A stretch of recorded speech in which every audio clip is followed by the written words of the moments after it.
Функциялар боюнча бир аз машыгалы. Бизде мындай маселе берилди дейли.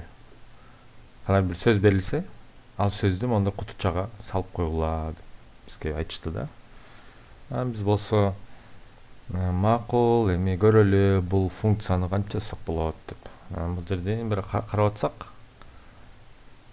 окшош эмнелерди көрдүк деген суроо берсек, ал жеринде үстүндө, астында кандай бир кичинекей сызыкчалардан, тирелерден, минустардан түзүлгөн мындай узун сызык бар экен. Ошонун экөө экен да. Демек, буну биз өзүнчө функция кылып жазып койсок болот. Анан ал функцияны бир чакырабыз, ама орто жерин код кылып түзөбүз. Анан түп жагын дагы функция чакырып, ошону курап коебуз да. Ошондо бизде эки функция болот деп элестетсек болот. Ошондо биринчи негизги функция дагы эмне болот? Калыптын үстүн жабыш үчүн узун сызык жасаган функцияны чакырабыз. Ошо бир функция жазылган болот, аны чакырдык. Калыптын ортосун жасайбыз. Анан калыптын түбүн жабыш үчүн узун сызык жасаган функцияны дагы бир жолу чакырып коебуз. Кодубуз бул жол менен мындай болуп атат да. Өзүнчө мондай узун сызык берген функцияны жазып атканда бизге бул функция ошондо узундук алыш керек экен. Кандай узундук берилсе, ошондой кылып мен мондай сызык жазып берем дейт да. Көбөйтүп берем дейт. Башкача айтканда, бир тамга берилет буга. Ал тамганы ошол узундукка көбөйтүп коет. Болду. Бул функциянын башы оорубайт. Эмне жөнүндө ал иштеп атканын, эмне тамга экенин көрбөйт. Алып эле көбөйтүп туруп месага берип таштайт. Эми бул негизги функцияны карайлы. Кутуга сал деген экен, анан бир фраза келет экен. Ал фразаны алып узундугун өлчөйбүз. Length деген сөздөн келип чыккан, кыскартылган сөзү. Ошо фразанын узундугун алдык. Ошондо көрүп атасыздар, бир кандай бир узундук дейли. Мен азыр эсептеген жокмун канча экен, бул жерде 10 тамга деп коелу мисалы. 10 тамга 11-синин номерин бүтүп атат дейли, 11. Көрдүңүзбү, бу жерде бирөө ашыкча болуп атат, бирөө ашыкча болуп атат. Монун үстүндө, могу сызыктардын үстүндө туруш үчүн. Ошон үчүн сол жагында 1, оң жагында 1 тамга ашыкча болуш керек экен, мондай минустар. Анан ошо фразанын узундугун алып, ага 2-ни кошуп койдук. Анан мондай бир узундукту кармадык, бир чакага салып койдук ал санды. Анан баш жагы деген өзгөрмө түздүк.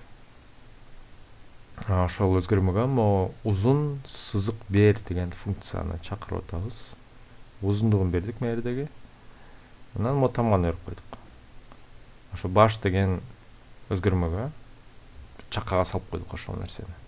Даяр болгон сызыкты. Ортосун кандай кураштырабыз? Ортосун кураштырганда баягы f-string деген форматтоо ыкмасын көрсөтүп берген буга чейин.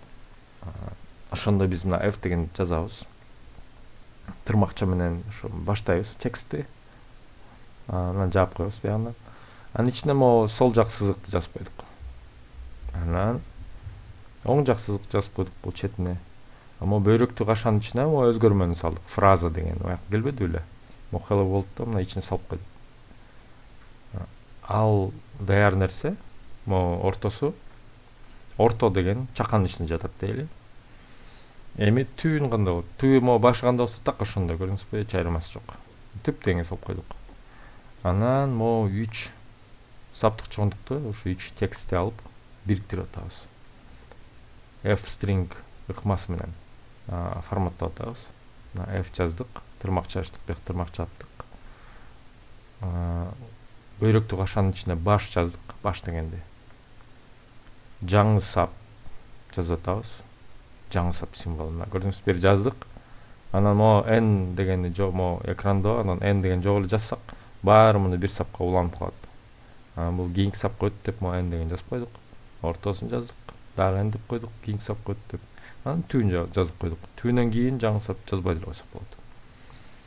Анан биз кутуга сал дегенди чакырып атабыз. Көрдүңүзбү? Тыпыйган деп кичинекей функция болуп калды. Ичинде эмне быкычык болуп атканын биз карабайбыз. Бизге мына могул нерселер керек.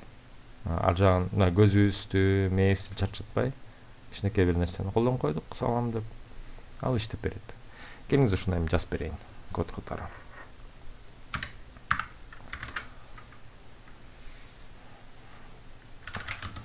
не деп атадым эле, узун сызык бер.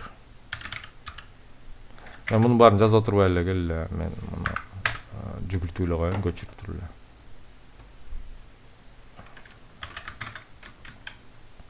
Ошондо мына да бир жолу аталышы функциянын ортодо эч боштук жок. Каша ачылды, каша жабылды. Параметрлер кетти.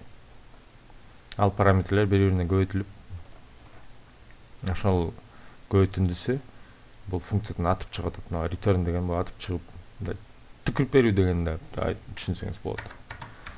Андан соң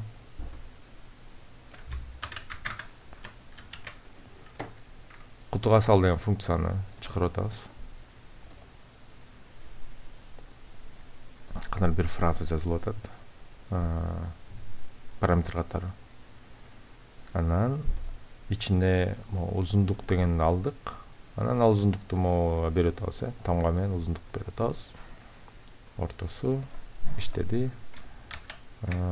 Берден анан принт кылып, кутунун ичинде, чаканын ичинде эмне жатканын иштетип көрөбүз.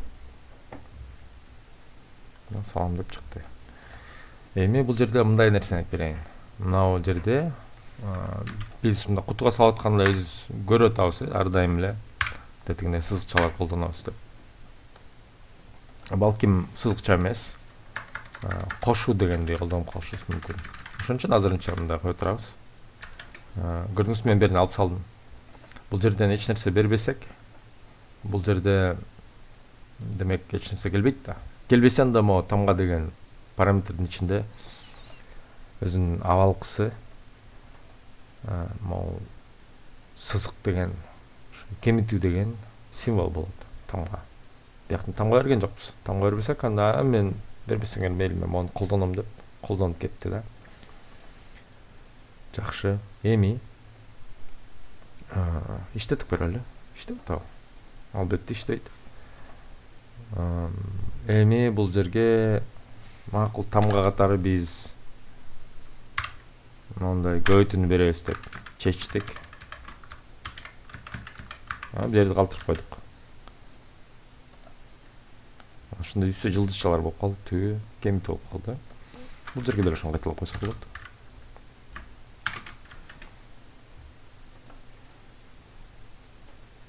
Мындан соң